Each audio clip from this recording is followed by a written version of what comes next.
भविष्य में संसार का क्या होगा, इस प्रश्न को लेकर के आज विश्व का हर एक व्यक्ति चिंतित है। क्या ये दुनिया बचेगी या ये नष्ट हो जाएगी? इस बात को लेकर के आज का इंसान, चाहे वो किसी भी जाति, किसी भी सभ्यता, किसी भी संस्कृति का ही क्यों ना हो, लेकिन इस बात को लेकर के परेशान है कि भविष्य में संसार का क्या होगा।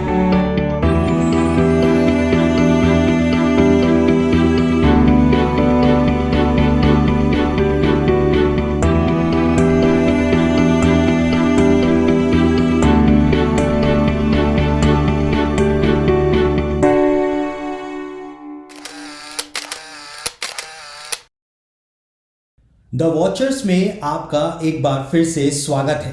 और द वॉचर्स में आज हम एक और बहुत ही स्पेशल गेस्ट से के साथ बातचीत करने जा रहे हैं। उनसे परमेश्वर के वचन के ऊपर चर्चा करने जा रहे हैं और हम उनसे बहुत ही सारी बातचीत बेबाक तरीके से करने जा रहे हैं।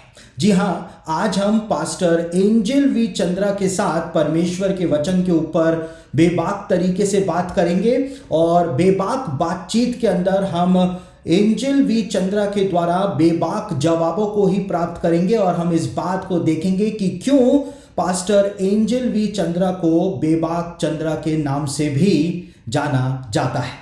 तो इस समय हम सीधा पास्टर एंजल वी चंद्रा के साथ लाइव रहेंगे और उनसे उन सारे महत्वपूर्ण प्रश्नों को पूछेंगे और उनसे उन प्रश्नों के जवाब बेबाक तरीके से ही प्राप्त करने का हम प्रयास करेंगे।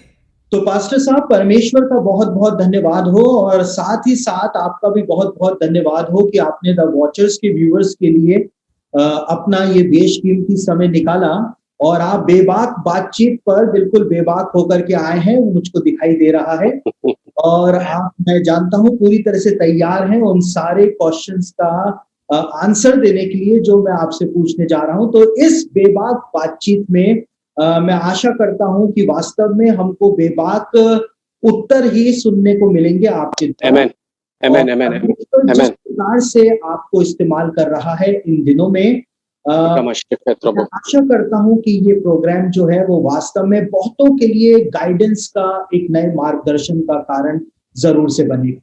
जी बिल्कुल। कुछ क्वेश्चंस हैं जो मैं बेबाक तरीके से ही आपसे पूछूंगा और आशा करूंगा कि आप अपने ही अंदाज में उनके उत्तर जो हैं वो हमको प्रदान करें और आप अपने विचार जो हैं उन प्रश्नों के ऊपर रखें ताकि एक मार्गदर्शन लोगों को मिल पाए इन अंत के दिनों में, ताकि एक सही ट्रैक पर वो अपना जीवन व्यतीत कर सके। तो मेरा पहला क्वेश्चन जो आपसे है वो ये है कि आज कई सारे प्रचारक जो हैं वो एक दूसरे पर सोशल मीडिया के माध्यम से कीचड़ उछालने का काम कर रहे हैं। मैं आपसे ये जानना चाहता हूं कि ऐसा क्या कारण है कि प्रचारक होने के बावजूद लोग सोशल मीडिया के माध्यम से एक दूसरे पर कीचड़ उछाल रहे हैं? इसका कारण क्या है और इसको कैसे सुधारा जा सकता है, वो भी आप हमको बताने का प्रयास करें। तो सबसे पहले मैं खुदावंद का शुक्र करूंगा कि खुदावंद ने ये मौका दिया और इस सुंदर समय के लिए कि आपके प्रोग्राम में आने का खुदावंद ने मुझे फजल दिया, अनुग्रह दिया। तो आई एम रियली प्रिविलेज्ड, ये बोलूँगा मैं सबसे पहले, और उम्मीद करता हूँ इन जवाबों के ज़रिए खुदावंद ज़रूर लोगों से बातचीत करेंगे। तो आपका जो पहला क्वेश्चन है, जिस तरीके से आपने पूछा कि भाई प्रचारक सोशल मीडिया पर एक दूसरे पर कीचड़ उछाल रहे हैं, इसकी क्या वजह है और इसका क्या कह सकते हैं सोल्यूशन क्या है? तो मैं समझता हूँ इसका जो पहली चीज़ है वो ये है ब्रदर कि यहाँ पर लोग एक दूसरे की जो गिफ्ट है ना खुदावंद की तरफ से, जो उन्हें कैरिज्मा मिला है, हर किसी को अलग अलग, उसको समझ नहीं पा रहे हैं। और एक को ये लगता है कि जो मुझे गिफ्ट मिला है शायद उतने में ही खुदावंद की खिदमत जो है वो लिमिटेड है। मान लीजिए मार्शल आर्ट्स की अलग अलग फॉर्म्स हैं, कोई किक बॉक्सिंग कर रहा है, कोई कराटे कर रहा है, कोई टाइक्वांडो कर रहा है, कोई जूडो कर रहा है, और सब अपने आप में क्या रखती हैं, एक मान लीजिए अपने आप में सबकी एक मास्टरी है, सबकी अपने आप में एक अलग खूबसूरती है। लेकिन मान लीजिए कि बॉक्सर कह रहा है कि बॉक्सिंग सब कुछ है, जूडो कुछ भी नहीं है, जूडो वाला कह रहा है कराटे सब कुछ है, कराटे वाला कह रहा है टाइक्वांडो सब कुछ है। यानी कि यहाँ पर प्रॉब्लम की बात क्या आ रही है, जिसको गाना नहीं आता उसके लिए म्यूजिक मिनिस्ट्री बेकार है, आप समझिएगा इस बात को। या कह लीजिए जो अभी मान लीजिए जो अभी मिनिस्ट्री में ग्रो कर रहे हैं और इतनी ज़्यादा लेविश मिनिस्ट्री नहीं है, उनके लिए वो सारे फॉल्स टीचर या फॉल्स प्रीचर हैं जो ऑलरेडी मिनिस्ट्री में एस्टैब्लिश हैं।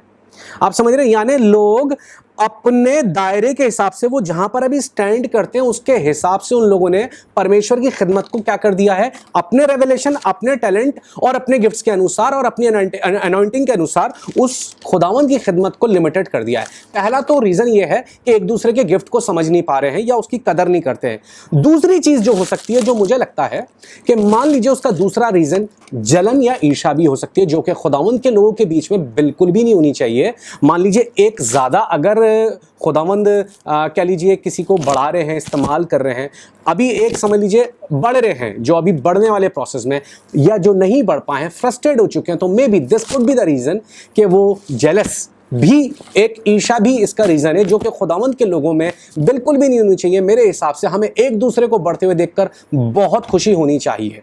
ये मेरा जो है इसमें ये है कि हम एक दूसरे को देखें और हम एक दूसरे को देखकर जितना खुश हो सकते हैं और एक दूसरे को जितना अप्रिशिएट और मोटिवेट कर सकते हैं, इससे अच्छी कोई खूबसूरत बात नहीं होगी। तो एक इसका दूसरा जो मैं समझता हूँ ईर्ष्या है। और तीसरी बात जो मुझे लगती है वो है क्विक जजमेंट।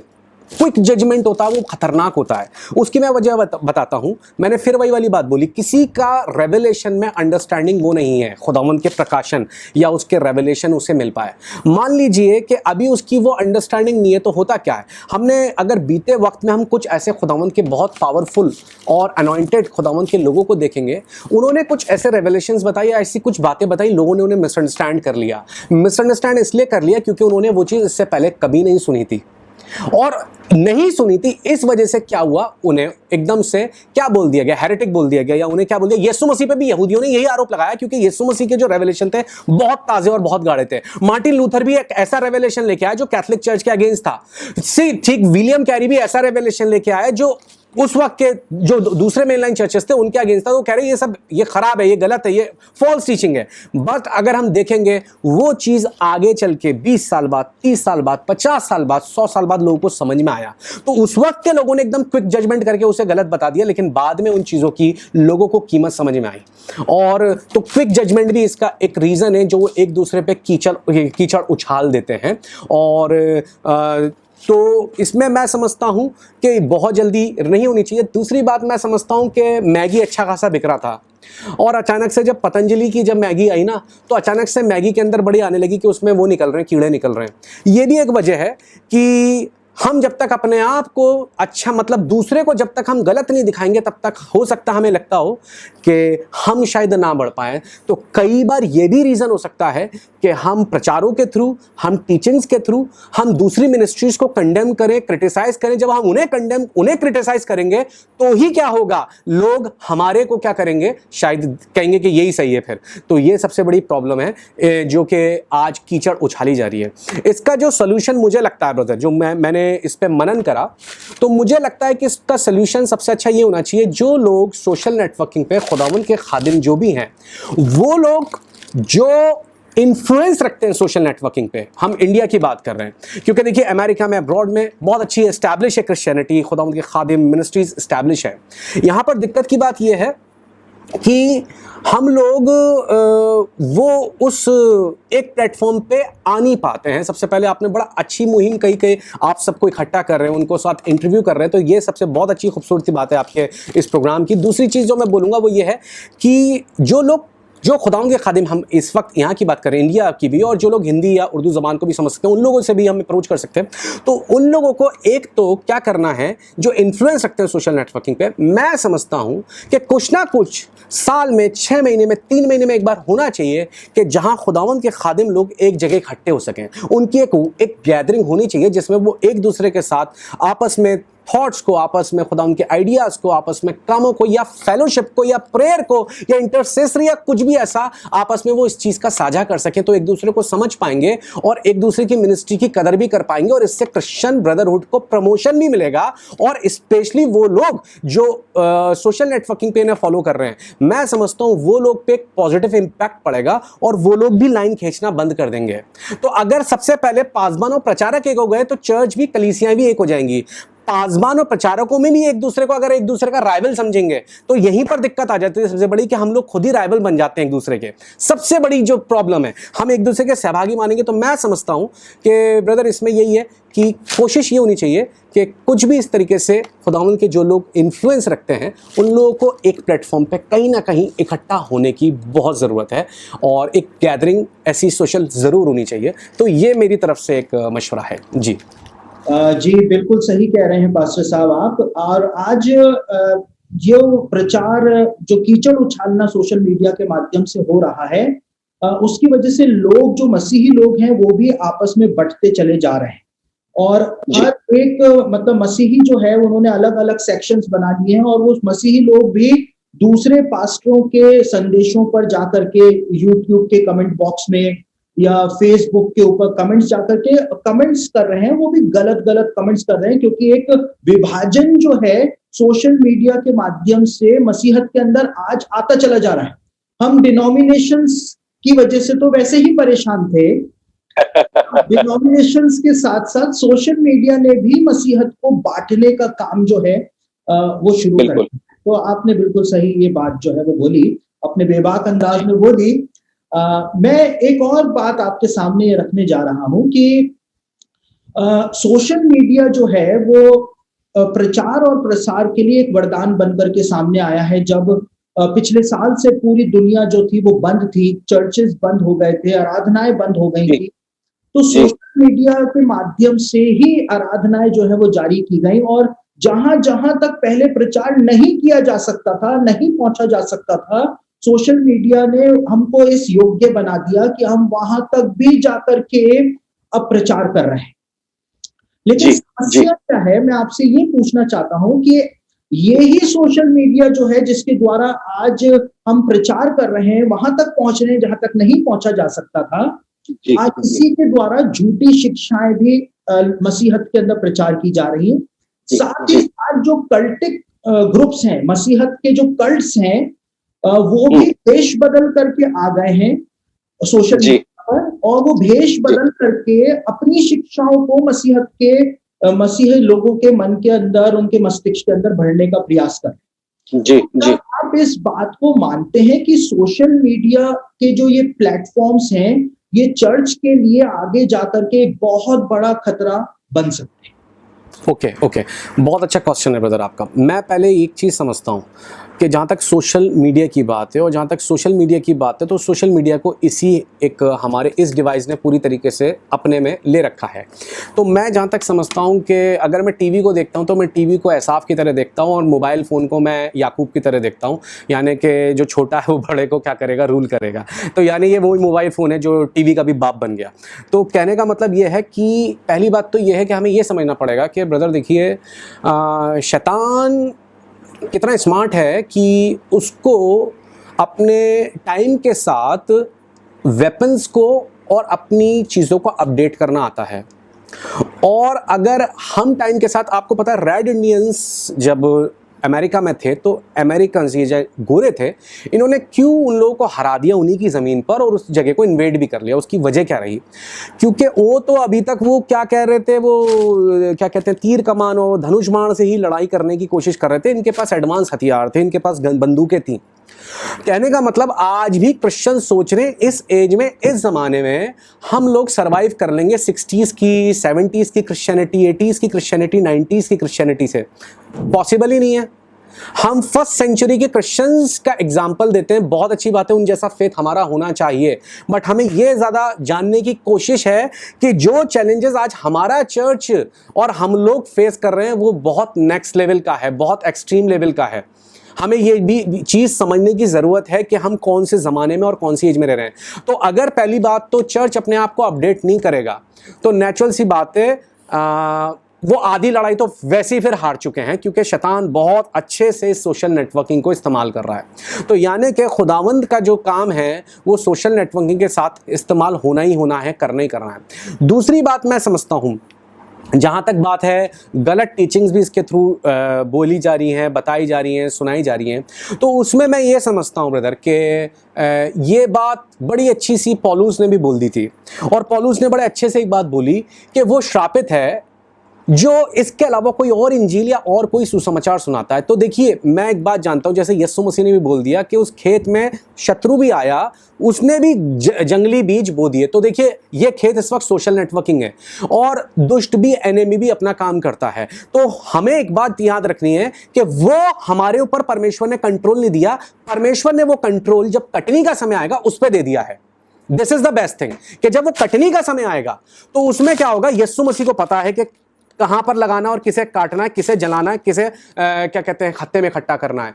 तो वो शैतान अपना काम कर रहा है, लेकिन हमारी टीचिंग्स पूरी तरीके से अपोस्टल्स की टीचिंग्स पर टिकी रहे, यीशु मसीह की टीचिंग्स पर टिकी रहे और हम उसी को जाते रहे। और हमारा एक ही काम होना चाहिए कि हम जितने अच्छे से एजुकेट कर सकते हैं बाइबल से लोगों को, हम उतना अच्छा एजुकेट करें। बाकी जिनको मैं समझता हूं कि विश्वास लाना है, सुसमाचार सुनना है, मानना है, वो सुनेंगे, वो मानेंगे। और मैं समझता हूं कि अगर बैक्टीरिया अपना काम कर रहे हैं, बैक्टीरिया कितने भी ताकतवर क्यों ना हो, एंटी बैक्टीरिया परमेश्वर ने हर जगह रखे हुए हैं, सोशल नेटवर्किंग पे भी रखे हुए हैं, हर जगह रखे हुए हैं, वो उनको मैं समझता हूँ खा ही लेंगे। तो हमने बस खुदावंद के, मैं समझता हूँ अब हमें अपनी तरफ से लोगों को एजुकेट ना करना है, खरी शिक्षा देना है और क्या कह सकते हैं, जितना हो सकता है उन चीज़ों को, क्योंकि ये हमारे पास, मैं सच बता रहा हूँ, मतलब सोचिए हम पतरस और पौलुस से भी ज़्यादा मुबारक समय में रह रहे हैं। अगर उनके पास ये मोबाइल होता और सोशल नेटवर्किंग होती, जो 3000 बपतिस्मे पतरस के एक प्रचार में हुए थे, अगर आज के टाइम में वो प्रचार हो जाता तो मैं समझता हूं एक दिन में मिलियंस लोगों का उद्धार हो जाता, छुटकारा पा जाते। तो सोच के देखिए कि जैसे यीशु मसीह कह रहे थे कि वो इब्राहिम भी इस दिन को देखना चाहता था पर देख नहीं पाया, मैं समझता हूं पतरस और पौलुस इस दिन को देखना चाहते होंगे पर देख नहीं पाए हैं। हम लोग ये दिन देख पा रहे हैं, तो हमारे लिए एक वरदान है और हमें इसको बहुत आज से इस्तेमाल करने की जरूरत है, बजाय इसके कि हम सोच दें हमने बस अपना काम करना है, बाकी खुदावंद अपना काम कर देंगे कटने के वक्त में। जी जी बिल्कुल सही कह रहे हैं आप। लेकिन अगर हम लोगों को एजुकेट नहीं कर पाए, अगर चर्च इस चीज में फेल हो गया कि लोग एजुकेट नहीं हो पाए, वो कल्टिक प्रीचर्स की टीचिंग भी सुनते रहे जो भेष बदल के आते हैं, जी, अगर वो फॉल्स डॉक्ट्रिन्स को भी सुनते रहे, झूठी शिक्षाओं को भी सुनते रहे, तो फिर क्या आगे जा करके फ्यूचर में चर्च को क्या ऐसा खतरा फेस करना पड़ेगा, मतलब चर्च का क्या नुकसान हो जाएगा अगर चर्च अभी लोगों को एजुकेट नहीं कर पाया? ओह यस, ये एक अच्छा सवाल है कि फिर चर्च को क्या खतरा में ये है ब्रदर, कि इसमें सबसे मेन बात ये है कि जैसे कि हम दूर नहीं जाते हैं, जो ऑलरेडी हो चुका है हम उस पर गौर करते हैं। जैसे कि जब यहोवा विटनेस आए तो एक ही घर में डिवीजन हो गए, एक ही घर में डिवीजन हो गए। हस्बैंड अगर विटनेस है, यहोवा विटनेस है और वाइफ नहीं है, तो हस्बैंड वाइफ का डिवोर्स। उन्होंने बोला तुम खून भी नहीं चढ़ा सकते हो, अपने आप को खून भी नहीं ले सकते हो, खून में ज़िंदगी होती है। बहुत सारी उनकी ऐसी टीचिंग्स रहीं, बहुत सारी ऐसी चीज़ें रहीं। तो हमने क्या देखा कि जब डिफरेंट टीचिंग्स आई, डिफरेंट, तो उससे हुआ क्या, डिविजन्स हो गए। एक ही घर में 4 लोग, 4 अलग अलग डिनोमिनेशंस को मानने वाले, चारों हैं विश्वासी, चारों प्रभु को, लेकिन चारों अलग अलग, और उनकी वजह से उसमें डिस्प्यूट आ गया। तो ये खतरा जो हम ऑलरेडी से देखते आ रहे हैं, वो खतरा हम देख रहे हैं कि आज भी क्या कह सकते हैं बरकरार है, क्योंकि दुष्ट का काम है जंगली बीज को बीच में डाल देना, कन्फ्लिक्ट डाल देना, उसमें मिलावट कर देना, उसमें अडल्ट्री डाल देना परमेश्वर के वचन में। तो ये खतरा जो हम ऑलरेडी देखते आए कि डिफरेंट कल्ट्स आए, जैसे आपने मोर्मोन्स को भी सुना होगा, मोर्मोन्स भी एक अलग तरीके की टीचिंग्स लेके आए, जो है यहोवा विटनेस अलग तरीके की टीचिंग लाए, ऐसे और लोग भी अलग अलग टीचिंग्स लेके आए, और उसकी वजह से क्या हुआ कि डिविजन्स हो गए, और डिविजन्स हो गए। लेकिन आज उन लोगों का एंड क्या है, या उन लोगों का कहाँ है, वो काम तो कर रहे हैं, लेकिन प्रॉब्लम की बात क्या है, वो लोग, मैं समझता हूँ कि फिर भी जैसे आप मान लीजिए एक मेनलाइन क्रिश्चियनिटी को देखा जाता है, या एक देखा जाता है जो अपोस्टोलिक टीचिंग पे जो आधारित क्रिश्चियनिटी है, वो उससे बिल्कुल हट कर है, तो हम समझ सकते हैं कि वो चीज़, वो रेवलेशंस या वो टीचिंग्स, जैसे बहुत सारी मैंने भी सुनी है, कोई कह रहा है टंग्स मत बोलो, कोई कह रहा है कि वो यीशु मसीह वहाँ प्रकट हो गए, बहुत सारी ऐसी चीज़ें हैं। तो कहीं ना कहीं ये चीज़ चर्चेज़ या विश्वासियों के बीच में आपस में एक ही घर में डिस्प्यूट या फिर एक ही घर में क्लैश ला सकता है, डिवीजन ला सकता है, जो कि अच्छी बात बिल्कुल भी नहीं है। तो बिल्कुल सही बोल रहे हैं आप। वही बात जो मैंने पहले बोली कि जैसे डिनोमिनेशंस ने हमको अलग अलग टुकड़ों के अंदर बांट दिया, अब ये सोशल मीडिया जो है, आप जिस तरह से बता रहे हैं, ये परिवारों को अलग अलग टुकड़ों के अंदर बांट करके रख देगा अगर हमने इसके ऊपर ध्यान नहीं दिया। बिल्कुल एग्जैक्टली देखिए आज क्रिश्चियंस को हर जगह पर एक सॉफ्ट टारगेट के तौर पर लिया जाता है। क्रिश्चियंस को कुछ भी बोल दो, क्रिश्चियंस के साथ कुछ भी कर दो। आप क्या सोचते हैं, ऐसा क्या कारण है कि क्रिश्चियंस को इतना ज्यादा एक सॉफ्ट टारगेट के रूप में लोग आज ले रहे हैं? जी, इसमें ब्रदर जो सबसे इम्पॉर्टेंट बात है, मैं समझता हूँ कि सिर्फ ऐसी टीचिंग अमेरिका इंडिया में या फिर पाकिस्तान में ही क्यों है। मैं कहता हूँ अमेरिका जिस क्रिश्चियनिटी को मानते हैं उधर क्यों नहीं है टीचिंग ऐसी, क्योंकि यहाँ पर दो चीज़ों में फ़र्क होता है। हम कायरता को कभी कभी यीशु मसीह की शिक्षाओं के कंबल से ढाकने की कोशिश करते हैं कि नहीं यीशु मसीह ने हमें ये सोचने की ज़रूरत है कि अगर ऐसी बात होती तो यीशु मसीह से बड़ा दिलेर तो कोई भी नहीं हुआ, क्योंकि सिर्फ 3.5 साल में उन्होंने ऐसी आग लगाई क्योंकि उन्हें स्टैंड लेना आता था, उन्हें गलत को गलत और सही को सही बोलना आता था। तो एक तो दिक्कत की बात ये आती है कि यहाँ पर जो पास्टर्स हैं कई बार वही चर्च को बोलते नहीं चुप रहो, आपने बोलना नहीं है, आपने स्टैंड नहीं लेना। और उसका खामियाजा मैं देख रहा हूँ, जो सब बढ़ चढ़ के बोलते गए और आपको जब चाहे उन्होंने ह्यूमिलिएट करा, चाहे मूवीज़ के थ्रू, चाहे अपने प्रोग्राम्स के थ्रू, चाहे वो सोशल नेटवर्किंग पे, चाहे कहीं और, उसका खामियाजा ये है कि वो बोलते रहे और हम कह रहे चलो जी बोलने दो। तो सबसे बड़ी बात ये है कि जो स्टैंड ना लेने की ज़रूरत। तो दूसरी बात जो मैंने देखी है यहाँ पर, सबसे जो मुझे डबल स्टैंडर्ड लगता है वो ये लगता है कि जब बाहर वाले से कोई मुद्दा होता है तो यहाँ पर सब ये लोग ये कहते हैं कि भाई माफ़ करो, यीशु मसीह ने माफ़ करने के लिए बोला। हाँ जी, हम तो माफ़ कर रहे हैं, हम कौन सा तलवार निकाल रहे हैं, हम भी माफ़ कर रहे हैं। लेकिन जब आपस में एक दूसरे के प्रति कुछ हो जाता है तो वहाँ पर सारी ये माफियाँ भूल जाते हैं और सारी वो जाते हैं, और उस वक्त इनसे बड़ा फिर पहलवान कोई नहीं है। तो फिर वहाँ पर वो टीचिंग काय को आपकी काम नहीं आती है, ये एक बात।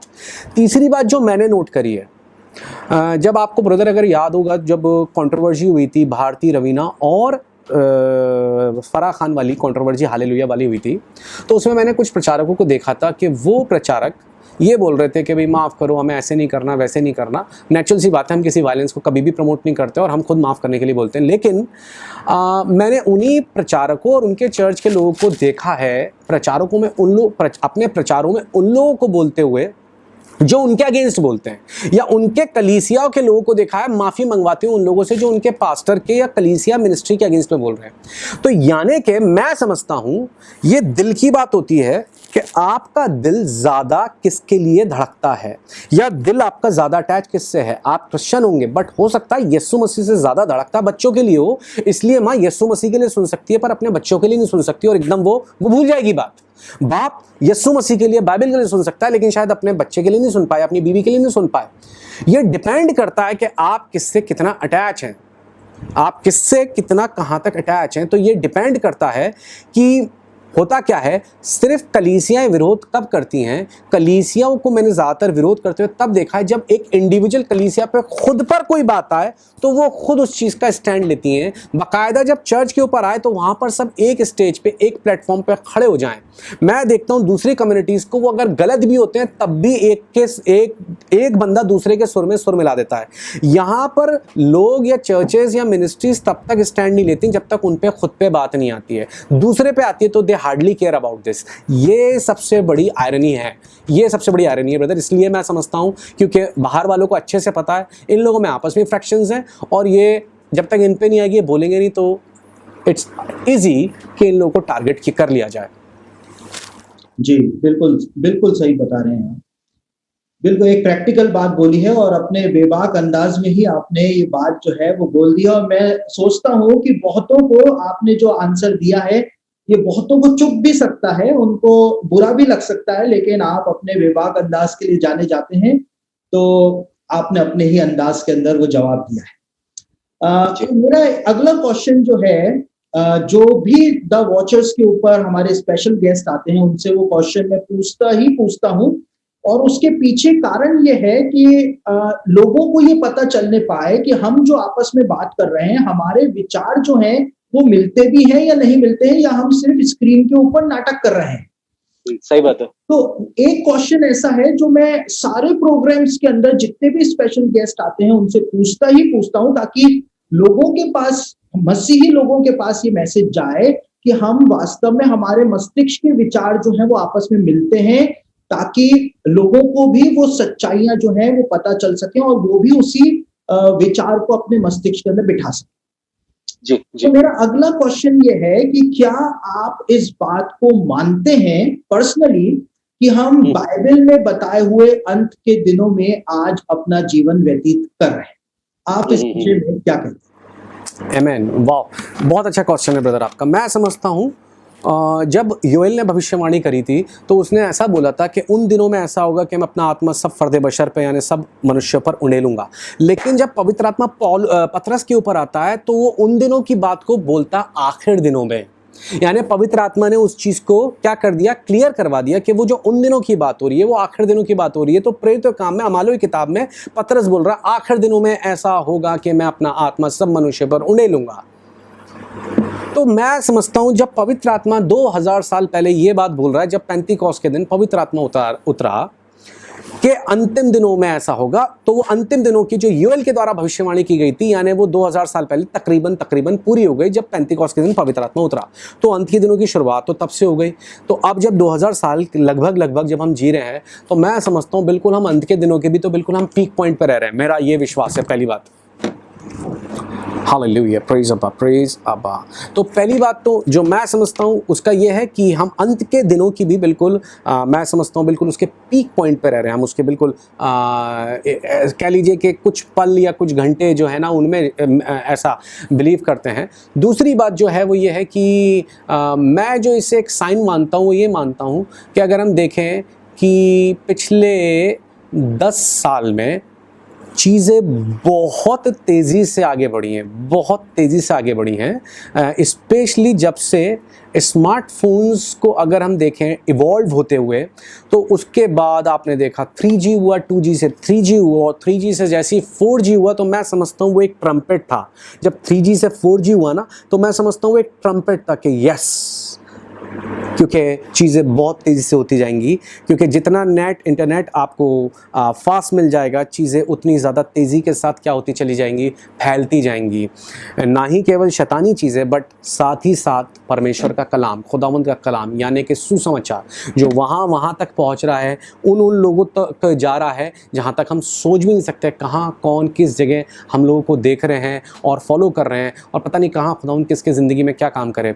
तो मैं समझता हूँ खुदावंद ने जैसे कि इसके लिए मैं ब्रदर ये एक बात बोलूँगा जो मैं समझता हूँ कि यीशु मसीह जब वहाँ पर अपना फर्स्ट उन्होंने जब मिरेकल किया तो उन्होंने क्या करा, कैसे वो हम जानते हैं कि how the water turn into wine. तो वहाँ पर उन लोगों ने एक ही बात बोली कि तूने अच्छी वाली अभी तक रख छोड़ी, अभी तक रख छोड़ी। तो यानी खुदावंद ने, बाप ने जो एक अच्छी वाइन थी वो लास्ट डेज में अभी तक रख छोड़ी थी। और वो वाइन कौन सी बात कर रहा हूँ मैं, टेक्नोलॉजी की, जो खुदावंद ने अब तक रख छोड़ी थी और वो रिवील होनी शुरू हो गई।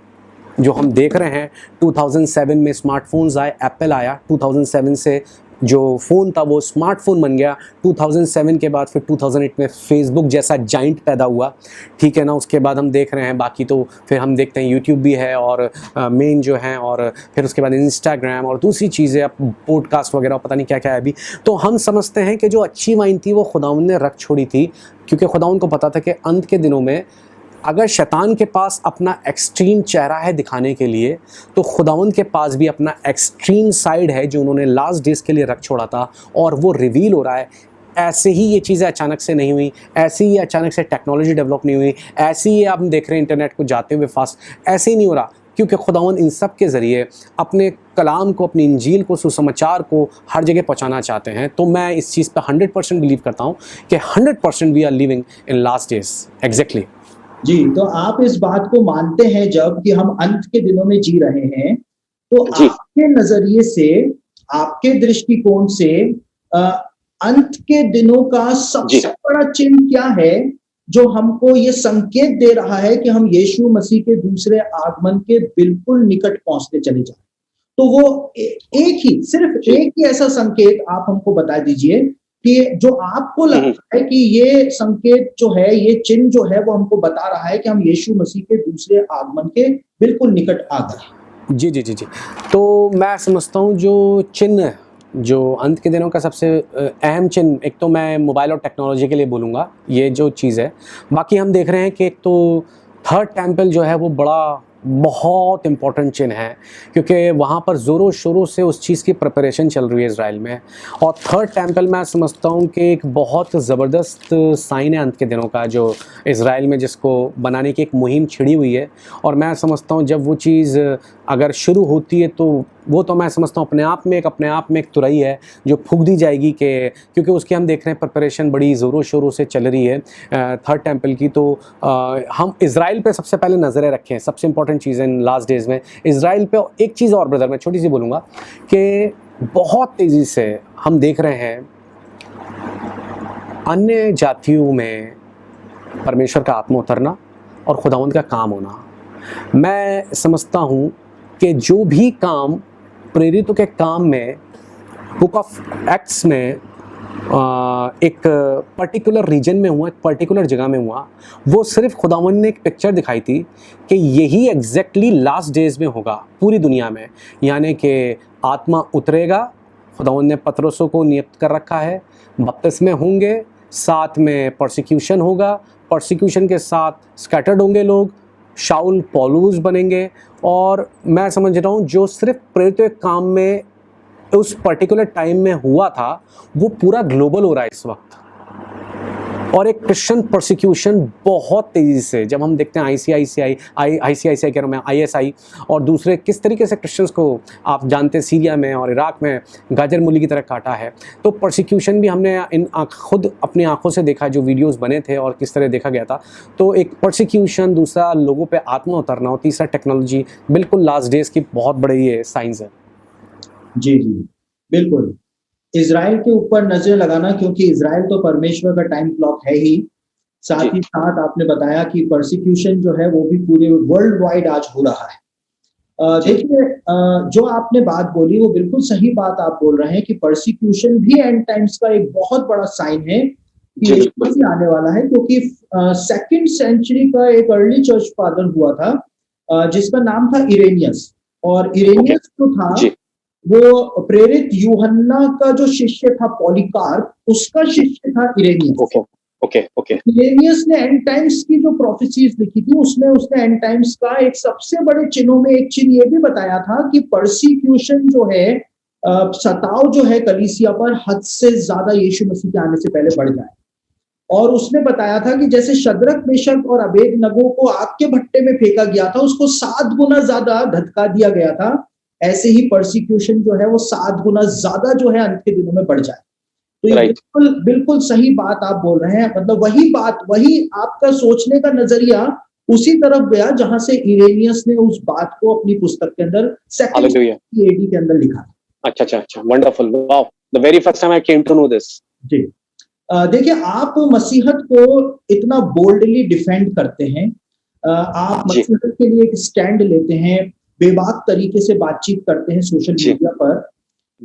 लेकिन आप जो इतना बोल्डली बात करते हैं, बेबाक तरीके से बात करते हैं, क्या मसीही लोग आपके द्वारा किए जा रहे इस काम की अहमियत को समझते हैं, या वो अभी तक इस काम की अहमियत को नहीं समझ पाए? ब्रदर, माफ़ी चाहूँगा, लेकिन मैं बोलूँगा इस मामले में हमारे लोग सुस्त और ढीले बहुत हैं। मतलब सॉरी टू से, बट जो मैंने ऑब्ज़र्व करा है वो ये है कि मैं समझता हूँ आप स्टैंड नहीं ले सकते, कोई बात नहीं, आप स्टैंड मत लीजिए, शायद आपकी वो कॉलिंग नहीं होगी। बट एक्चुअली एटलीस्ट जो स्टैंड ले रहा है, तो एटलीस्ट अगर आप वहाँ पर सपोर्ट में खड़े हो जाएंगे और उस चीज़ को, उस वॉइस को आगे बढ़ा देंगे, तो दैट इज़ इनफ। तो सबसे इम्पॉर्टेंट बात जो है वो यही है कि लोग उस चीज़ का इंडिया में महत्व नहीं समझ पाते।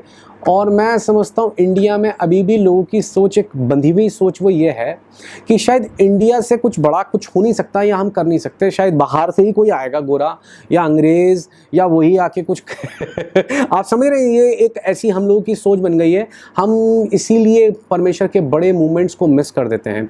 लेकिन वो लोग उस चीज़ की वक़्त समझें या नहीं समझें, मैं समझता हूँ कि जो भी हमें करना है या जो भी हमें खुदावंद कहता है स्टैंड लेने को, वो ले देना है, और बाकी उसका इफ़ेक्ट दिखना चाहिए, मतलब उसका असर होना चाहिए कि हाँ भाई उसका एक असर हुआ है। जैसे मैं आपको बता दूँ, एक चैनल था राउंड टू हेल, उसके मिलियंस ऑफ सब्सक्राइबर हैं, ठीक है, हमारा चैनल बहुत छोटा है उसके आगे।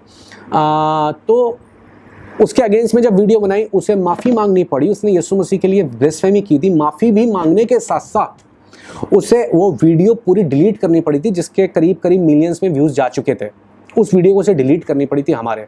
एक और चैनल है मिलियंस है उसका, ट्रिगर इंसान, उसने भी यीशु मसीह के लिए बनाया, उसे वो वीडियो पहले डिलीट करनी पड़ी, उसे फिर वो पर्टिकुलर यीशु मसीह की जहाँ उसने ब्लेसफेमी करी थी या उसने मजाक बनाया था, उस पोर्शन को उसे डिलीट करना पड़ा। उसके मिलियंस में सब्सक्राइबर हैं पर उसे करना पड़ा। भले हम हम्बल पोजीशन में उनके सामने, हम छोटे कह लीजिए, हमारा चैनल छोटा है बहुत, या हमारे सब्सक्राइबर बहुत कम है, लेकिन वो they are having the millions of subscribers and you know the things, but still उन्हें झुकना पड़ा और उन्हें वो वीडियोज़ या स्टफ डिलीट करना पड़ा। भारती को खुद माफी मांगनी पड़ी, अपॉलॉजी देनी पड़ी। तो मैं समझता हूं अगर असर मिल गया, ये लोग सराहें या नहीं सराहें, अगर हम अपना अच्छा काम कर रहे हैं तो मैं समझता हूं खुदावंद के पास उस चीज़ का रिवॉर्ड होगा। और सबसे मेन बात यह है कि क्या कहते हैं, चर्च को या कम्युनिटी को एक सही उसका वो मिलना चाहिए, फ़ायदा मिलना चाहिए। तो ये है, तो मेरे हिसाब से मेरे पैसे वहीं वसूल हैं। अगर वो चीज़ वहाँ पर हो गई है, उस चीज़ का सही असर पड़ गया, या जो हम करना चाहते हैं उसमें हम सक्सेसफुल हो गए, तो that is enough for me. तो इस समय हम एक छोटे से ब्रेक के लिए रुकेंगे। बेबाक चंद्रा के साथ बेबाक बातचीत जो है वो जारी रहेगी, तो आप कहीं पर भी मत जाइए। हम एक छोटे से ब्रेक को लेकर के वापस आते हैं। धन्य है वह जो इस भविष्यवाणी के वचनों को पढ़ता है और वे जो सुनते हैं और इसमें लिखी हुई बातों को मानते हैं, क्योंकि समय निकट है। प्रकाशित वाक्य 1 अध्याय के 3 पद में जिस समय के निकट होने की बात हमें बताई जा रही है, वह अंतिम दिनों और हमारे जीवते प्रभु यीशु मसीह के दूसरे आगमन से संबंधित शिक्षाओं के विषय में है, जिन शिक्षाओं को पढ़ने, सुनने और मानने वालों को बाइबल आशीषित कहती है। पवित्र शास्त्र बाइबल में वर्णित अंतिम दिनों और प्रभु यीशु मसीह के दूसरे आगमन संबंधी विषयों की शिक्षा बहुत ही महत्वपूर्ण और गहरी है। प्रत्येक विश्वासी को इन विषयों की गहरी जानकारी होना बहुत आवश्यक है, ताकि अंतिम दिनों और प्रभु यीशु मसीह के आगमन के लिए हम खुद को तैयार कर सकें। प्रभु के दास पास्टर सचिन क्लाइव विगत 23 वर्षों से अपनी सेवकाई के दौरान इन विषयों पर अध्ययन और शोध कार्य कर रहे हैं। अपने शोध कार्य के समय पास्टर सचिन क्लाइव स्वयं इजराइल के उन स्थानों में गए जिन स्थानों का वर्णन बाइबल की भविष्यवाणियों में है। 23 वर्षों के अपने गहरे अध्ययन और शोध कार्यों के बाद परमेश्वर की आत्मा से प्रेरणा पाकर पास्टर सचिन क्लाइव आपकी सेवा में कुछ महत्वपूर्ण पुस्तकों को लेकर आए हैं। अंतिम दिनों और प्रभु यीशु मसीह के दूसरे आगमन पर आधारित ये पुस्तकें हैं बाइबल के गुप्त भेद, तारों में सुसमाचार, नए मंदिर का समय, 666 एंटी क्राइस्ट की ब्लड लाइन, एंटी क्राइस्ट शैतान का अंतिम षड्यंत्र, अंत के कगार पर, आपके प्रश्नों पर बाइबल क्या कहती है। और आपके लिए खुशखबरी ये है कि आप भारतवर्ष के किसी भी कोने से इन पुस्तकों को अपने घर पर ही मंगवा सकते हैं। 7 पुस्तकों के सेट की सेवकाई सहयोग राशि है 2600 रुपए और 200 रुपए डाक खर्च। आप इनमें से एक पुस्तक को भी उसकी कीमत पर और 50 रुपए के डाक खर्च पर घर पर मंगवा सकते हैं। इन पुस्तकों को अपने घर मंगवाने के लिए हमारे ऑफिस के नंबर पर संपर्क करिए 9829356624। तो द वॉचर्स में एक बार फिर से आपका स्वागत है। बेबाक बातचीत में पास्टर एंजल चंद्रा के साथ हम बेबाक बातचीत ही कर रहे हैं और इस बेबाक बातचीत को हम आगे जारी रखेंगे और पास्टर एंजल चंद्रा भी अपने बेबाक अंदाज में उन बातों का जवाब जो हम उनसे मांगेंगे वो देने का प्रयास करें। तो पास्टर साहब, मेरा अगला प्रश्न जो आपके सामने है वो ये है कि आज मसीहत जो है उसको इंडिया के अंदर गलत नजरिए से देखा जा रहा है। यानी कि हम मसीही लोगों की पहचान जो आज बन गई है, हमको एक गलत नजरिए से देखा जा रहा है कि हम धर्म परिवर्तन करवाने वाले लोग हैं। जी। मसीहत का नाम आएगा तो वो कहते हैं वो तो धर्मांतरण कराते हैं। तो आज गलत सोच जो इंडिया में मसीहत के लिए एक बन गई है, तो जी। ऐसी परिस्थिति में हम मसीही लोगों की क्या अप्रोच होनी चाहिए कि हम इस गलत सोच को मिटा सकें? Okay, very good. जी जी जी। तो ब्रदर, इसमें मैं एक बात जानता हूँ, बदनाम दो ही चीज़ों को किया जाता है सबसे ज़्यादा, या तो जो चीज़ बिल्कुल करप्ट हो या गलत हो, या जो चीज़ बहुत ज़्यादा स्ट्रांग हो। मान लीजिए एक डालडा घी बेच रहा है, ठीक है, वो 100 रुपये का 1 किलो बेच रहा है, और मान लीजिए एक दूसरी दुकान है जहाँ पर 500, 700, 800 रुपये किलो का जो देसी घी है वो फ्री में दे रहा है।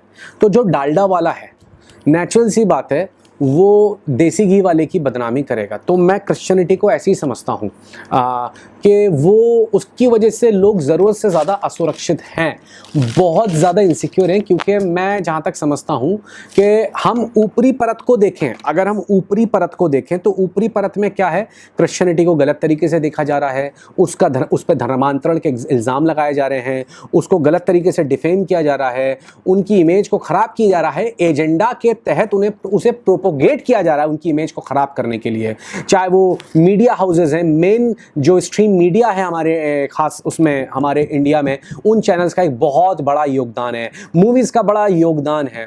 तो वो सिर्फ ऊपरी परत के तौर पे अगर देखा जाए तो ऊपरी परत तो हमें दिख रही है कैसी है, पर अगर उसके अंदर की परत में अगर हम जाके देखें, इसके अंदर जो है, उसके अंदर अगर हमें देखेंगे तो इसमें इनका बहुत बड़ा डर छुपा हुआ है, बहुत बड़ा डर ये है कि रिवाइवल जो फूटा है यहाँ पर, वो रुका ही नहीं रुक रहा है। मैं आपको सच बता रहा हूँ ब्रदर, जो इन्हें पता है और ये अंदर से इस बात को जानते हैं कि जो रिवाइवल हो रहा है, चाहे कुछ भी हो रहा हो, मैं समझता हूँ, लेकिन हमें एक पॉजिटिव साइड को भी देखना है इन लास्ट डेज में। जो पॉजिटिव साइड है, और वो ये है कि वाकई में जो रिवाइवल कहीं ना कहीं ब्लॉक था यहाँ पर, वो नॉर्थ में बहुत तेज़ी से ओपन हो चुका है, और ओपन होने की वजह से कहीं ना कहीं वो तोहमतें लगाई जा रही हैं।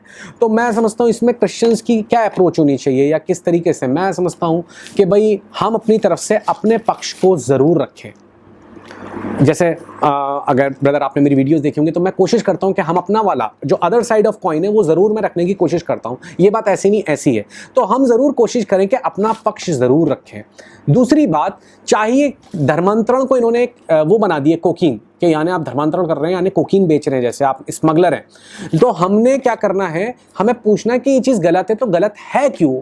तो हमें क्या करना है, तर्क करना है या वाद विवाद ज़रूर करना है जहाँ हमें मौका मिलता है, क्योंकि अगर वो कोई इल्ज़ाम लगा रहे तो उन्हें फिर साबित भी करना पड़ेगा, फिर उन्हें ये जवाब भी देना पड़ेगा तुम लोग कैसे धर्मांतरण करते हो फिर बाहर जाके अमेरिका में या यूरोप में, अगर यहाँ पर गलत है तो वहाँ पर गलत क्यों नहीं है। तो सब मिला के बात यह है कि हमें तर्क करने की बहुत ज़्यादा ज़रूरत है।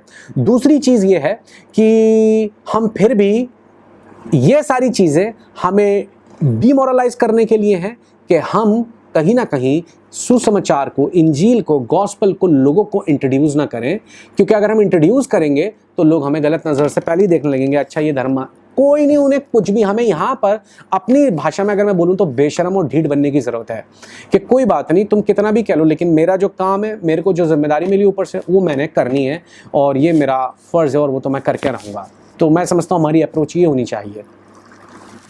जी, देखिए, आप इतना बेबाक तरीके से सुसमाचार की सेवा करते हैं, तो इतना बेबाक तरीके से जो सुसमाचार की सेवा आप करते हैं, इस सेवा में आपको किन परेशानियों का सामना करना पड़ता है, साथ ही साथ आपका ये बेबाक अंदाज जो है, जो आप खुल करके बोल देते हैं, आप किसी के मुंह देख करके बातचीत नहीं करते हैं कि किसी के सामने मीठी मीठी बातें करें, पीठ पीछे उसकी बुराई करें, आप बेबाक तरीके से जो बात करते हैं, तो आपके इस बेबाक तरीके से सेवा करने के कारण जो दूसरे मसीही सेवक हैं, उनके साथ भी क्या आपको कोई परेशानियों का सामना करना पड़ता है, उन परेशानियों को फेस करना पड़ता है? ब्रदर, मैं समझता हूँ कि दो चीज़ इसमें दो चीज़ें होती हैं। मुझे थोड़ी हंसी आ रही है इस बात को सुनने में। दो चीज़ें होती हैं, जब हम विश्वास में आते हैं ना, तो उस वक्त लोग परसिक्यूशन का सामना करते हैं बाहर की दुनिया से, लेकिन जब आप अंदर की दुनिया में होते हैं, यहाँ पर आपके साथ राजनीति होती है, इस बात को याद रखिएगा। तो यूसुफ को अगर किसी ने परेशान किया तो बाहर वालों ने नहीं, उसके खुद के भाइयों ने करा। पहली चीज़ हमें ये चीज़ समझने की ज़रूरत है। तो यानी बाहर तो परसिक्यूशन होता है, अंदर पॉलिटिक्स होती है, जो सबसे इंपॉर्टेंट, जो हमें समझने की ज़रूरत है। तो जहाँ तक मैं अपने आप को बताऊँ तो उसमें पहली बात तो अगर मैं गैर मसीहियों के अगेंस्ट में वीडियो बनाता हूँ तो उसमें यह है कि मेरे पास बड़ी थ्रेड्स आती हैं, बहुत शुरू से आती हैं, और कुछ मेरी वीडियोस इतनी बोल रही हैं, ओपन मेरे पास थ्रेड्स आई हैं, तेरे गोली पूरी अंदर तक घुसेड़ देंगे, ऐसा कर देंगे, वैसा कर देंगे, और बहुत सारी चीज़ें रहती हैं। मैं बस सोच छोड़ता हूँ, प्रेयर में आ जाता हूँ। मैंने कहा प्रभु आप बताओ क्या करना है। प्रभु कहते हैं चल भाई अब ये काम कर, तो मैं कर देता हूँ। मैं ये नहीं सोचता कि मैंने नहीं करना, फिर करना है तो करना है। दूसरी चीज़ यहाँ पर, जैसे मैंने काफ़ी बोल्ड मैंने टीचिंग दी थी अपोस्टल्स प्रॉफिट्स के ऊपर, आई थिंक इट वाज 2019। तो वो जब वो वीडियो देखा गया तो कई जगह गया, और उसके बाद उसका नतीजा ये हुआ कि मेरी बरेली में एक जगह मीटिंग थी, वो मीटिंग पास्टर ने कैंसिल करवा दी। क्यों करवा दी? क्योंकि मैं बहुत बोल्ड प्रीच कर रहा था उसमें।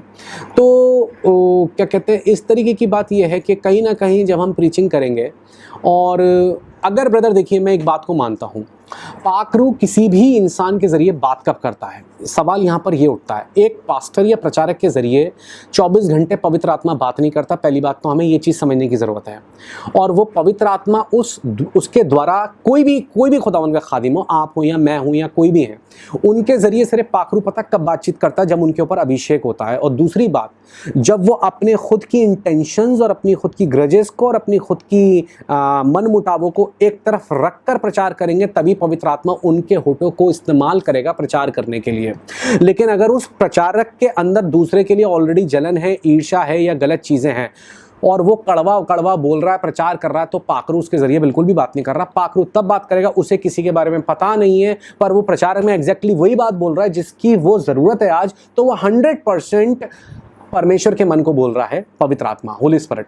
तो आज हमें समझने की ज़रूरत ये है कि जो भी कोई प्रचार कर रहा है, वो कैसे भी कर रहा है, स्ट्रॉन्ग कर रहा है, बोल्ड कर रहा है, कैसे भी, वो प्रचार या वो उस वक्त की डिमांड है या नहीं है, और अगर है तो हमें उसे एक्सेप्ट करना। और नेचुरल सी बात है, जब ऐसा बोलेंगे और आप ये नहीं सोचेंगे कि इसका इम्पैक्ट क्या होगा, तो उसका कहीं ना कहीं ये होता है कि बहुत सारे लोग आपको पसंद नहीं करते हैं। इसमें कोई भी शक की बात नहीं है।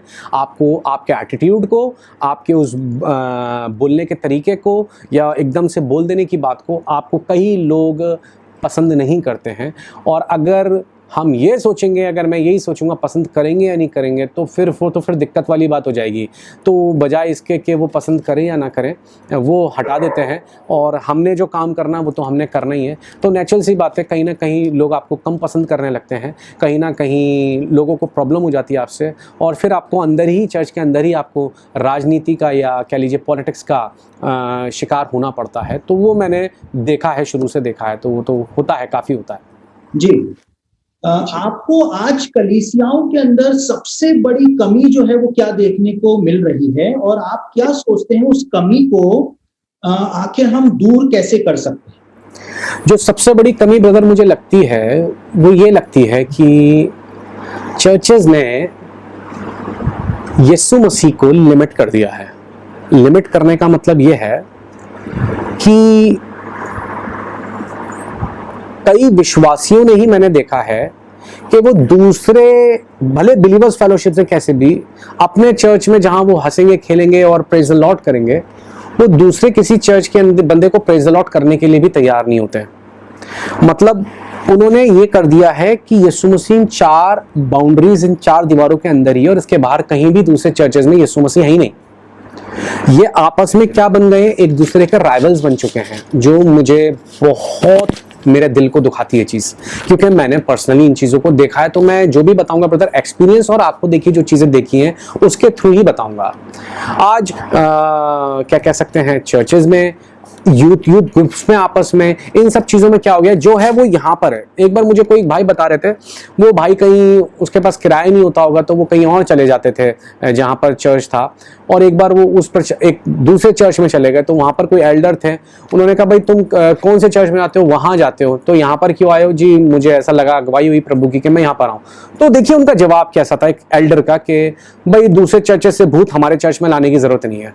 जस्ट इमेजिन, मतलब उन्हें लग रहा है कि चर्च से बाहर जो भी है वो कुछ भी यीशु मसीह का नहीं है, या वहां पर खुदा का रूह काम नहीं कर रहा है, वहां पर परमेश्वर का काम नहीं कर रहा है। तो एक तो जो विश्वासियों, एक तो जो सबसे गंदी चीज़ जो मुझे लगती है, मैं इसे गंदी ही बोलूँगा, मुझे मतलब जो मुझे बिल्कुल पसंद नहीं है कि एक तो पासबान एक दूसरे के अगर राइवल बन जाएं, ये सबसे बड़ी दुख की बात है। और दूसरी चीज़, जब हम यीशु मसीह को एक पर्टिकुलर चर्च में, एक पर्टिकुलर डिनोमिनेशन में, एक पर्टिकुलर मिनिस्ट्री में अगर लिमिटेड कर दें तो ये चीज़ अच्छी नहीं है, और ये चीज़ मुझे दुखित भी करती है, और ये चीज़ अच्छी नहीं है। हमारे अंदर एक दूसरे के लिए बराबर का प्रेम होना चाहिए। अगर वो दूसरे चर्च का पादरी है तो जैसा मैं अपने पास्टर को रिस्पेक्ट देता हूँ उसको भी देना। अगर वो दूसरे चर्च की क्वायर है तो जैसे मैंने देखा हम कन्वेंशन में, मीटिंग्स में, जो मैंने देखा कि जिनके चर्च की क्वायर जिस वक्त वर्शिप कर रही है बिल्कुल हाथ ऐसे उठे हुए हैं हवा में, बिल्कुल सुपरमैन बने हुए हैं, बिल्कुल आत्मा में भरे हुए हैं, और अगर उनके दूसरे चर्च का कोई बंदा प्रचार कर, वो वर्शिप लीड कर रहा है तो बिल्कुल ऐसे हाथ इतने की जगह इतने हैं उनके। मतलब तुम्हें लग रहा है कि बिल्कुल पवित्र आत्मा ने तुम्हें ठेका दे दिया, जब तुम्हारे चर्च का बंदा प्रचार कर, वो लीड करेगा वर्शिप, तो तुम बिल्कुल आत्मा में भर जाओगे, और जब दूसरा कर रहा है तो तुम चेहरे को देख के आराधना वर्शिप कर रहे हो। जब तुम्हारे चर्च का पादरी प्रचार कर रहा है तो तुम्हारे हाथ बिल्कुल हवा में उठ रहे हुए हैं। दूसरे चर्च का अगर वो भी एक अभिषेक जन है, वो प्रचार कर रहा है, तो वहां पर आपके अंदर वो वाला जोश या वो वाला खरोश नहीं दिखता। तो यानी कि आप कहीं ना कहीं प्रभु को लिमिट कर दिए हैं, जो मुझे बिल्कुल भी पसंद नहीं है ब्रदर, और ये चीज सुधरनी चाहिए। जी जी, मतलब आप इस बात को बता रहे हैं कि चर्च के अंदर विभाजन आ गया है, और इस विभाजन को वास्तव में दूर करने की जरूरत आज आन पड़ी है, यदि हमको प्रभु के अंदर एकजुट होकर के आगे बढ़ना है। बिल्कुल बिल्कुल बिल्कुल, यीशु मसीह को लिमिट ना करें पर्टिकुलर किसी जगह में, मिनिस्ट्री या चर्च में। जी जी, देखिए अंत में मैं एक क्वेश्चन आपसे और पूछूंगा, बहुत ही अहम क्वेश्चन है मेरे दृष्टिकोण से। वो ये है कि द वॉचर्स के हमारे जो व्यूअर्स हैं, जो इस समय आपको देख रहे हैं, हम अंत के दिनों में आ गए हैं, हमको यीशु मसीह के लिए, अपने उसके दूसरे आगमन के लिए अपने आत्मिक जीवनों को और अपने भौतिक जीवनों को भी हमको तैयार करना है। तो लोग अक्सर ये प्रश्न करते हैं और बार बार ये प्रश्न करते हैं कि हाँ, हम प्रभु के दूसरे आगमन के लिए आत्मिक रूप से तैयारी करना चाहते हैं जी, लेकिन हम तैयारी करें तो आखिर करें कैसे? तो आप थोड़ा मार्गदर्शन हमारे व्यूअर्स को प्रदान करिए कि किस प्रकार से अंत के दिनों में मसीही लोग आत्मिक तैयारी कर सकते हैं यीशु मसीह के दूसरे आगमन की। जी जी जी, सबसे पहले ब्रदर सचिन मैं ये बात बोलूँगा कि आप बड़ा अच्छा काम कर रहे हैं, और खुदावंद आपके चैनल को बहुत ब्लेस करे, and Lord my lord bless you with millions of subscriber, this is what my prayer is. दूसरी बात ये है कि मैं जहाँ तक समझता हूँ वो ये बात है कि जो भी द वॉचर्स के इस वक्त व्यूअर्स हैं, मैं ये बात बोलूँगा कि जितना मैं गौर कर पा रहा हूँ, चीज़ों को सेंस कर पा रहा हूँ, मुझे लगता है कि इस वक्त हम फ्राइडे में हैं। फ्राइडे का मतलब ये है कि इजरायली लोगों को फ्राइडे को दुगना मन्ना मिलता था, क्योंकि शनिवार को उनको जो था वो क्या बोलते हैं उसे, मन्ना इकट्ठा नहीं करना होता था। आप समझ रहे हैं इस बात को? तो उन्हें एक्स्ट्रा लेबर, दुगना मन्ना करना यानी एक्स्ट्रा लेबर करनी है। क्यों वो 5 कुंवारियां मिस कर गई, और क्यों वो 5 कुंवारियां, देखिए उनमें 5 कुंवारियों में, 10 कुंवारियों में, उन 5-5 के डिवीजन में सिमिलरिटी ज्यादा थी। कुंवारी थी, मशाले थी, जल भी रही थी और सो भी गई थी, ये सारी सिमिलरिटी थी। सिर्फ एक ही डिफरेंस था कि एक ने एक्स्ट्रा ऑयल लिया था और एक ने नहीं लिया था। इधर फ्राइडे को उन्हें एक्स्ट्रा मन्ना बटोरना था। अभी देखिए कि परमेश्वर जरूरत से ज्यादा मन्ना बरसा रहा है, यानी ये फ्राइडे है। अब एकदम से हर जगह देखो, फेसबुक पे, सोशल नेटवर्किंग पे वचन आराधना, स्तुति, प्रार्थना, देखिए यूट्यूब पे और क्या कह सकते हैं फेसबुक पर, इंस्टा पे और हर जगह दुगना मन्ना बरस रहा है। अब इसका एक साइन है, और वो साइन ये है कि इसका मतलब एक टाइम ऐसा भी आएगा कि वो परमेश्वर बंद कर दें। शायद कुछ परिस्थितियां ऐसी हो जाएं, कुछ चीजें ऐसी हो जाएं कि शायद फिर मन्ना फिर बरसना बंद हो जाए। खुदावंद इंटेंशनली मन्ना को बरसा रहे हैं ज्यादा, और ज्यादा सिर्फ इसलिए बरसा रहे हैं कि आप एक्स्ट्रा ले लो कि जिस वक्त बरसना बंद हो जाए कि आपके पास इतना हो, आपके पास इतना हो कि आप आराम से उस पर्टिकुलर टाइम में सरवाइव कर सकें और निकल सकें। तो मैं अपनी तरफ से यही बात बोलूंगा कि खुदा का रूह बहुत इस वक्त क्या कर रहा है, उंडेल रहा है, बहुत उंडेल रहा है, बहुत दे रहा है, बहुत दे रहा है। आप बस कुछ मत करो, उस विधवा की तरह क्या करो, बस पात्रों को इकट्ठे करो और भर लो बस तेल को, जितना भर सकते हो भर लो, जितना भर सकते हो आप भर लो। तो होगा क्या, अकाल भी आ जाएगा, हो सकता है, यह भी हो सकता है कल को चीज़ें जैसी अभी हैं वैसी शायद 10 साल बाद ना रहें या 20 साल बाद ना रहें। चीज़ें बदल सकती हैं, चीज़ें वो भी हो सकती हैं। हो सकता है इंटरनेट इस वक्त जितना तेज़ी से बढ़ रहा है, हो सकता है एक वक्त ऐसा है कि इंटरनेट 5G 4G सब खत्म हो जाए।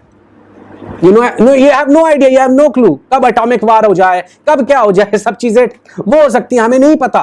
खुदावंद कर रहा है कि शायद उस दिन से पहले जो भी वो टाइम हमें दिया, मैं नहीं जानता, शायद 10 साल 20 साल 30 साल 40 साल 50 साल या आगे के 100 साल भी, जो भी है हम नहीं जानते। हमें जितना हो सकता है जमा करना है, जो भी खुदा दे रहा है, एक्स्ट्रा ऑयल एक्स्ट्रा मन्ना कैरी करें, उसे लेके चल सकें। और जब हम उसे कैरी करके उसे लेके चलेंगे तो बिल्कुल खुदावंद के लोग उसे आगे अपनी जनरेशन्स को भी पास कर सकते हैं और वो बहुत आराम से उस समय से भी निकल पाएंगे। तो बिल्कुल हम रिसीव करें। खुदावंद अगर उंडेल रहा है तो हमारा काम है इन आखिरी दिनों में जितना हो सकता है रिसीव करें। जी जी, बिल्कुल बिल्कुल सही बोल रहे हैं आप। पास्टर साहब, आपका बहुत बहुत धन्यवाद हो कि आपने द वॉचर्स के व्यूवर्स के लिए अपना समय निकाला और आपने जैसा प्रोग्राम का नाम है बेबाक बातचीत, उसी तरह से आपने बेबाक अंदाज में जवाबों को दिया। तो मैं आपका बहुत बहुत धन्यवाद करता हूं द वॉचर्स की तरफ से, हमारे व्यूवर्स की तरफ से भी मैं आपका बहुत बहुत धन्यवाद करता हूं कि प्रभु ने आपके मन के अंदर ऐसा डाला कि आप हमारे इस शो के ऊपर आए और यहाँ पर आकर के अपने मन की बात जो है वो आप यहाँ पर हमारे सामने रखें। तो आपका बहुत बहुत धन्यवाद। It's a pleasure brother, it's a pleasure pastor ji. बहुत ज़्यादा मेरे लिए एक इट्स अ प्रिविलेज के आपके शो में आने का मौका मिला और इन बातों को डिस्कस करने का मौका मिला। और मेरी खुदावंद से प्रार्थना है कि आपकी मिनिस्ट्री को, आपके इस चैनल को खुदावंद बहुत आयत से ब्लेस करे और कसरत के साथ इस्तेमाल करे। तो मेरे प्रियो, आप लोगों ने इस प्रकार से देखा कि जैसा पास्टर एंजल वी चंद्रा को बेबाक चंद्रा के नाम से ही जाना जाता है, उसी प्रकार से बहुत ही एनर्जेटिक तरीके से उन्होंने हमारे प्रश्नों के उत्तर प्रदान किए। और मैं आशा करता हूं कि द वॉचर्स के आज के इस एपिसोड के द्वारा आपको बहुत सारे अलग अलग विषयों में मार्गदर्शन मिला होगा और आपको एक नई इंसाइट उन विषयों के ऊपर प्राप्त हुई होगी। तो द वॉचर्स में आज सिर्फ इतना ही। अगली कड़ी में एक और हद से ज्यादा स्पेशल गेस्ट जो हमारे हैं उनके साथ हम मुलाकात करने जा रहे हैं और एक बहुत ही स्पेशल गेस्ट के साथ आपके सम्मुख एक बार फिर से हम हाजिर होंगे।